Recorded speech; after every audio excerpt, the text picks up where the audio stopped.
I'm Julie Bullitt. I've been a family therapist for over 30 years. I'm David Bullitt. I've been a divorce and family lawyer for more than 35 years. Together, we have been married for more than 37 years. In our professional practices, the two of us have been witnesses to individuals and families struggling with life's most difficult challenges. In this podcast, we will talk about the conversations we have had, The conversations we should have had, and those that every relationship needs to have in order to find success, happiness, and fulfillment. This is Conversations for Couples, The podcast.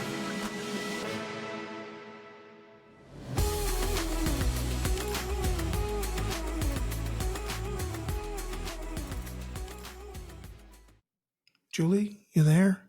Julie. Oh, sorry. I was just finishing up a text message. A text message. Interesting. That's Sorry, getting one more thing in my day. Isn't that ironic, since that's what we're going to be talking about tonight, right? You're looking at your phone.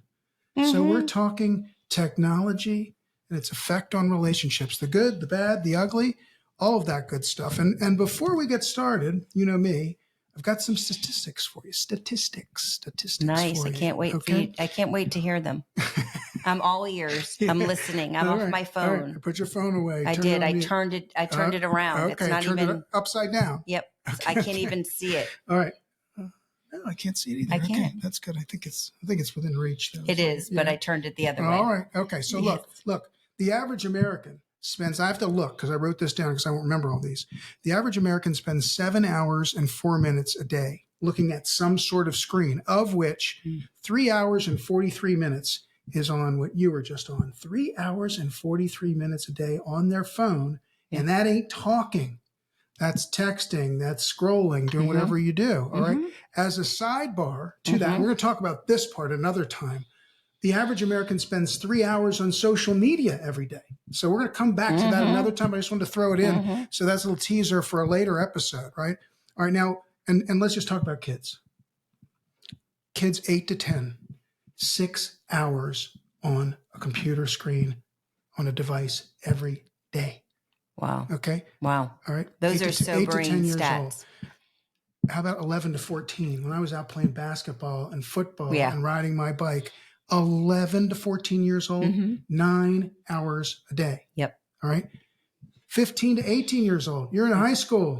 You're looking for boys. You're looking for girls. You're looking for fun. You're playing sports. You're out and about.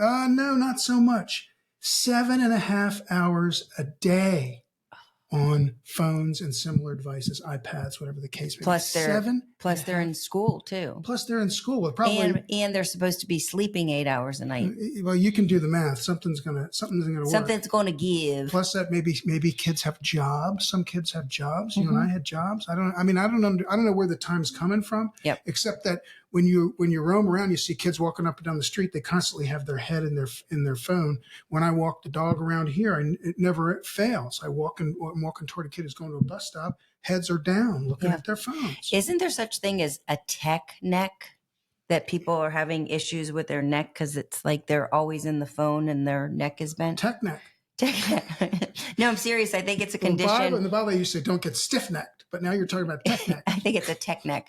Yeah. So I think people's postures are getting bad. Sure. Because, look, you're walking. And as you're talking about these statistics, I'm thinking about people's brains. This cannot be good for people's brains. About that. This is right up your alley. People's brains. Now that you've put your phone away. Yes. All right, let's talk about people's brains. Tell me what your concerns are. Well, specifically developing brains, right? Because my brain is, nearly 59 and a half the other day. Okay. Oh, yeah, it's your 6-month birthday coming up. I already had my 6-month birthday. You missed it. Whoops, did we have a party? No, we did not. Supposed to have a party? We're not. So I did. I turned 59 and a half. Gosh, so anyway, you missed it. I had a party for myself. You did? Okay. Yeah, All right. I did. Okay. So my brain is fully established, but I just worry about what technology does to younger brains. But again, that's a different topic. Today, we're focusing on. Let me ask you about that quickly, and we're going to talk more about that later. Because this is also an issue in the scope of families. Yes. But when you say your brain is already developed, how long does it take for the average human, for the brain to become fully developed? Well, the frontal lobe, which is the part of your brain in the front, obviously frontal lobe, that actually is in charge of like executive functioning, which is important stuff like where you have to be, what you have to do, how do you do it, problem solving, those kinds of things. The research shows that brain doesn't develop fully till age 26. 26. Mm-hmm. 26. So all of those age ranges that we talked about, and I just mentioned 8 all the way to 18, Right. all those people, young adults, children, their brains are still developing while they're sitting there staring at those screens. Correct. And I don't think it's helpful. Yeah.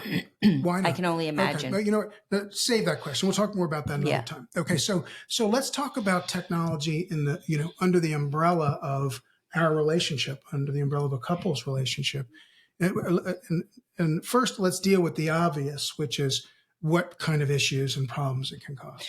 Yeah. I mean, I think one of the biggest issues in relationships is distractibility and not being present, right? Okay. I mean, I think that's the biggest issue that I see in relationships is that, I've seen people out at restaurants. I've seen families out together and they all have their heads in a screen, whether it's an iPad, a kid's watching Coco Melon or whatever it is, or the parents are texting. I'd ask you what Coco Melon is, but since we have a young granddaughter, I know exactly, unfortunately, what it is. Coco Melon is. Go ahead. Okay. Yeah. So, I mean, people are not just, they're distracted. They're not fully involved in conversation, in being there, in relationships. That dinner talk that we used to have has gone a lot by the wayside. Families are constantly connected to a TV, a screen, a phone.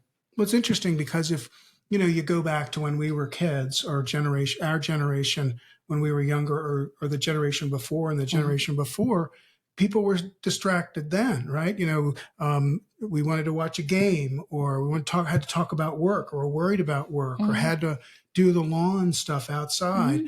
And now you layer on top of all, and you still have all that stuff, right? Yeah. Still have all that. Well, and now you're layering on top of it, this universe of all sorts of information. Of needing to be available all the time to everybody and feeling that. It's interesting. So growing up in my home, we had 2 rules around dinner time. Okay. No newspapers and no TV watching. We never had a TV in our kitchen area or a place that you could see it.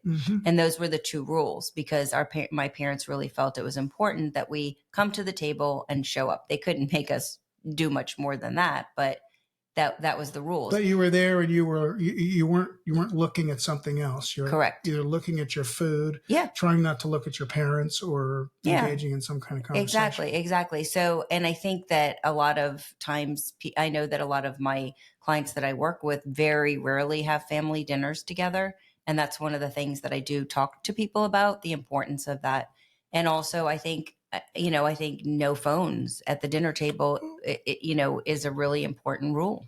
I mean, it's not just being present physically, right? It's being present intellectually and emotionally and otherwise. I mean, the problem that we have now, which I think on the one hand is a good thing, I mean, the fact that you can be reached at all times, at all places, and you can get work done at different, some of us can, some of us can't, but those of us who are not tethered to a desk or not tethered to a hospital because we're a nurse or a doctor, whatever the case, or whatever other job you might have that requires manual stuff that you have to be there for, you can work at a lot of different places, which is a good thing. Absolutely.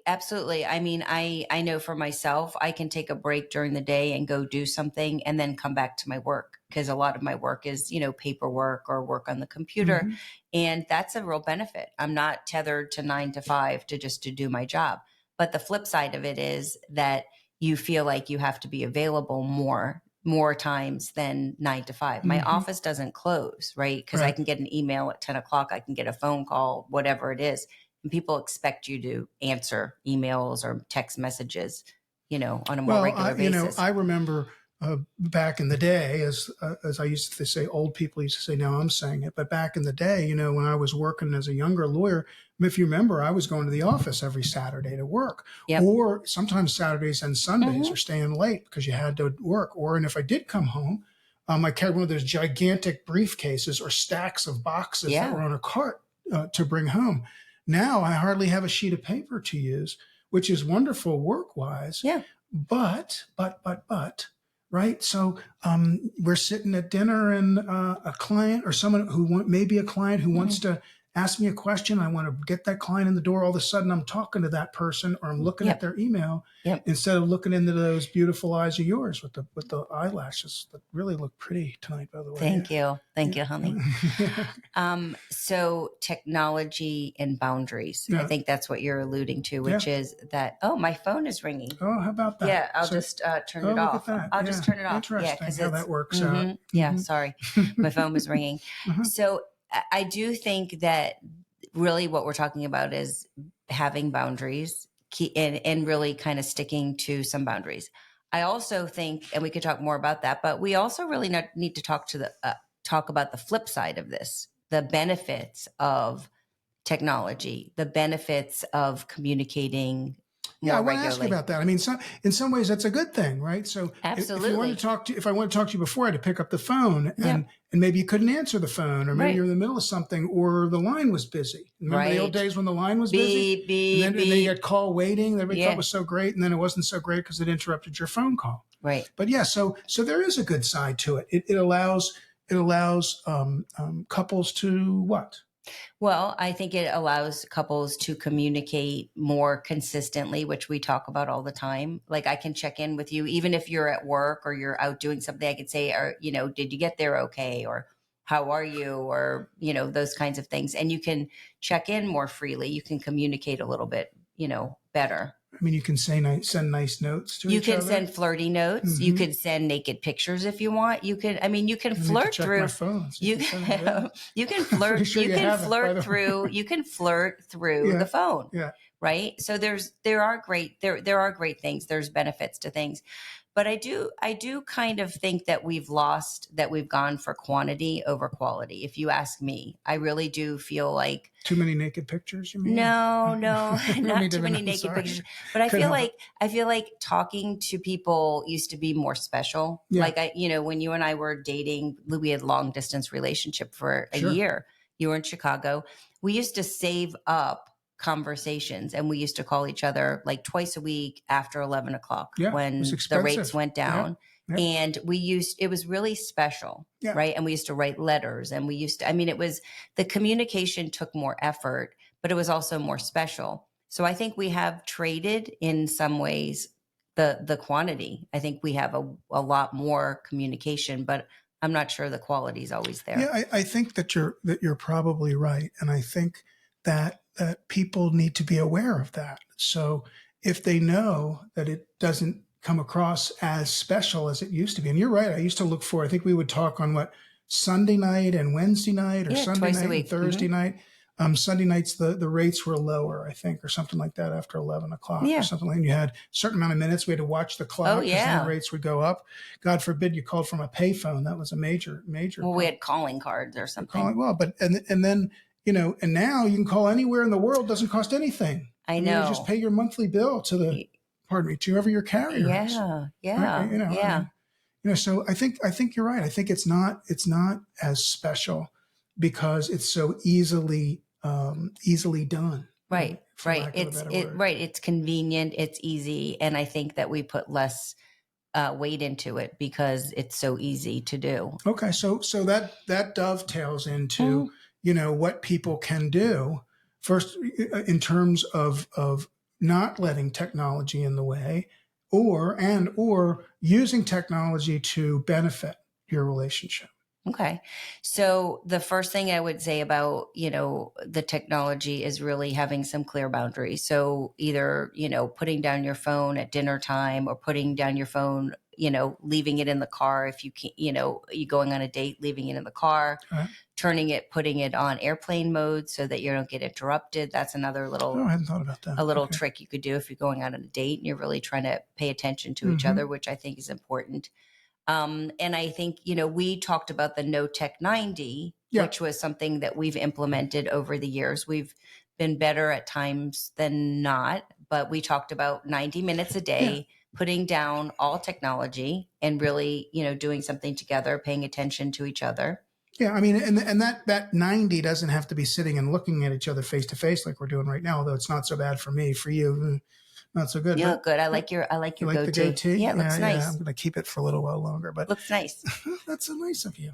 My legs look kind of like that too. I haven't shaven. It's winter. That's at least stop. Let's stop there. Okay, let's stop there. No, you want me to send you a picture? All right, I'm supposed to be doing a little of the interviewing here, and now you've got me turning red. So I think that if you, I'm completely off track. So you wanted to talk about rules with the No Tech 90 and how to do it. Yeah. Sorry about that. Okay. So it's not You're like thinking about my hairy legs. Don't send me off again. For what you were spending our valuable podcast time talking about hairy legs that you don't have, by the way. So no, but what I'm saying to you is that that 90 minutes doesn't have to be us looking at each other and trying to figure things out. For you and me, the 90 minutes is sometimes just us, the two of us sitting on the couch watching a show that we like to watch together, even though that's, quote, technology, the television, but we're engaged in the same thing. Right. You're not off doing something else. Or dinner, going out to dinner or eating dinner together, or even going to a restaurant and sitting together without the technology, without that pull. Yeah, I think it's important because, one of the things that bothered me, and you've done a good job, I think, of sort of adjusting to this, is that when we would go out, we'd get in the car and you'd be on the phone.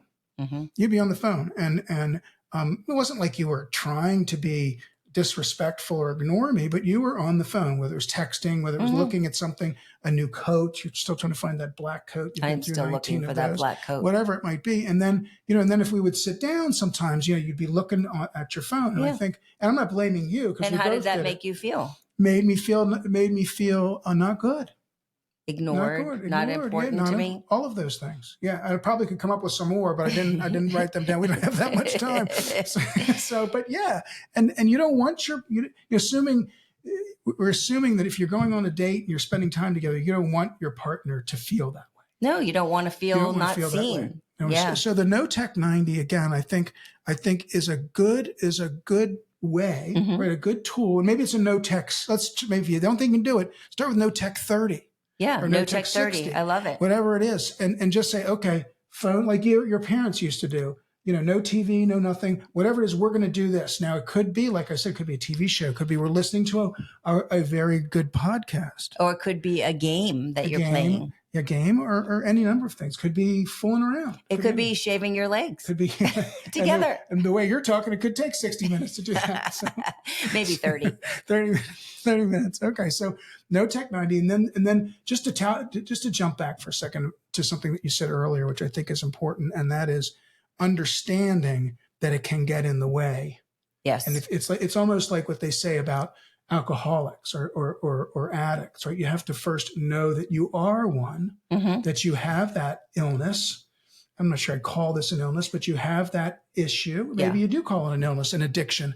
Maybe it isn't. Right? Can I just say to you, quite frankly, I think most of us, me included, are addicted to our phones and technology. Yeah. I'll just say that outright. Yeah. I am just as guilty as everybody else. I have, clients that I work with, and most people that I know and that I talk to are in some way addicted, attached, dependent on their phones or tablets or computers. You can say it if you want to. I'm an addict for the phone. I am Julie Bullitt. I am addicted to technology. Yeah. I said it, but I think most people are. Yeah, I think a lot of people are. I don't think I am to the extent that you are. I don't feel the need to be looking at my phone all the time. I don't look at it. Sometimes I think I do more of it when I'm bored. Yeah, it's a coping mechanism. You do more of it. So, okay, let's take a look and see what the latest news is, or what's the latest sports We're news, looking for stimulation. There's dopamine that hits our brains when we get a text message, or we get an email, or we shop, there's stuff that happens to your brain, and we're looking for some kind of stimulation. That's why people pick up their phone when they're waiting, at an airport, or if they're waiting for somebody. Right. They're looking for something to excite them. Well, culturally and societally, we're completely geared that way. I used to read the newspaper, physical, actual paper. My grandkids look at that like it's like the Flintstones. Might as well be reading something somebody carved in stone. Yeah, we had one here the other day. Did they ask you what it was? No, they didn't see it. You made me put it away because it was messy. but now I read the newspaper on Sundays, but I read it mostly on a tablet. Yes. Right? I'm still reading the paper, but it's not the same thing. You want to go shopping, you're not riding to the mall as much as you used to. Yeah. Right? But you're shopping online. Yeah. Yeah. And I think you're right. The other thing I think that's important to mention about technology is that it can be misconstrued. A lot of times we talk about the way things come out, like the tone of things. And I think that we often can misconstrue in a, mostly probably in a negative way. Like, oh, they said this. Are they angry? Right. Or what did they mean by this? Or they didn't answer me right away. Or somebody put something in all caps and all they accidentally did was hit the caps lock button and you think they're yelling at you. Right. Exactly. Yeah. But I think that there's a higher chance of miscommunication through texting and through emails. And I think that we need to be aware of that and maybe make sure that you keep those kind of communications short and to the point, because I think that they're very easily misconstrued. And personal things, I still say the same thing, and we're focusing on couples. And I think that if it's something important that you want to say, unless you absolutely can't say it in person or via phone, your plane's going down, you're getting into a train, whatever the case may be, and you can't take the moment to step away, you got to step away and take the minute and actually have the conversation. And then it doesn't get misconstrued one way or the, for better or for worse. Right. If I want to tell you something that's important, I don't want to tell you in an email or a text, generally speaking. So you're going to call me? I'm going to call you, or I'm going to seek me out in person. I'm going to seek you and your hairy legs out. Okay. So there you have it, folks. Keep in mind that it can be a problem. Try to make it less of a problem. Yeah. And use our No Tech 90. No Tech 30, No Tech 60, No Tech 90. Let us know if you do a No Tech zone and how it's working for you. And I'm going to go shave my legs. I can't wait. I can't wait to see him. All right. So find us, The Bullets, on Facebook, on Instagram, TikTok, and LinkedIn, TheBullitts. Thank you to our good friend, Julie Shirky from Nashville, for pointing that out to us after the last episode. So you can find us on all of those sites. You can listen to this podcast on all platforms, and you can watch us on video. And you maybe one of these days we'll get to see those hairy legs. She'll put one up on the screen. So please join us next time on Conversations for Couples, the podcast. See you soon. Julie Bullitt is a professionally licensed clinical social worker and family therapist. David Bullitt is a divorce and family lawyer. Julie is not your therapist, and David is not your lawyer. This podcast is meant for educational and entertainment purposes only.